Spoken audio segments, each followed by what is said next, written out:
ഉമ്മാന്റെ ശാപം കിട്ടിയ ഒരു കുട്ടി മക്ക ഹറമിൽ ഇമാമായ കഥ നിങ്ങൾ കേട്ടിട്ടുണ്ടോ?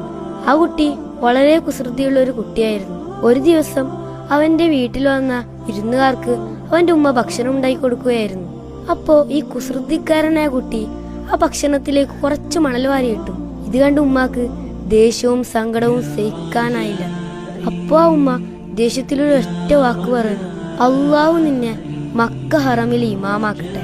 വർഷങ്ങൾ കടന്നുപോയി. ഒരു ദിവസം ലക്ഷക്കണക്കിന് ആളുകളുടെ മുന്നിൽ വെച്ച് ഒരു മഹാൻ ഈ കഥ പറയുകയായിരുന്നു. അദ്ദേഹം പെട്ടെന്ന് നിർത്തി. അദ്ദേഹം മുന്നിലുള്ളവരോട് ചോദിച്ചു, ആ കുട്ടി ആരാണ് നിങ്ങൾക്കറിയാമോ? ആ ഒരു നിമിഷം ഹറം മുഴുവനും നിശബ്ദമായി. പിന്നെ വിങ്ങിപ്പൊട്ടിക്കൊണ്ട് അദ്ദേഹം പറഞ്ഞു, നിങ്ങളുടെ മുന്നിൽ നിൽക്കുന്ന ഈ അബ്ദുറഹ്മാൻ അൽ സുദേശിയാണ് ആ കുട്ടി. സുബ്ഹാനല്ലാഹ്. ഒരു ഉമ്മയുടെ വായിൽ നിന്ന് വീണ വാക്ക് അള്ളാഹു ദുആയി സ്വീകരിച്ചു. അതുകൊണ്ട് മക്കളോട് ദേഷ്യം വന്നാലും ഒരിക്കലും മോശം വാക്ക് പറയരുത്. നശിച്ചു പോട്ടെ, നശിച്ചു പണ്ടാരടങ്ങട്ടെ എന്ന് പറയുന്നതിനു പകരം രക്ഷപ്പെടട്ടെ, നല്ല നിലയിലെത്തട്ടെ എന്ന് പറയാൻ ശീലിക്കണം. കാരണം മാതാപിതാക്കളുടെ വാക്കുകൾക്ക് അത്രയും ശക്തിയുണ്ട്.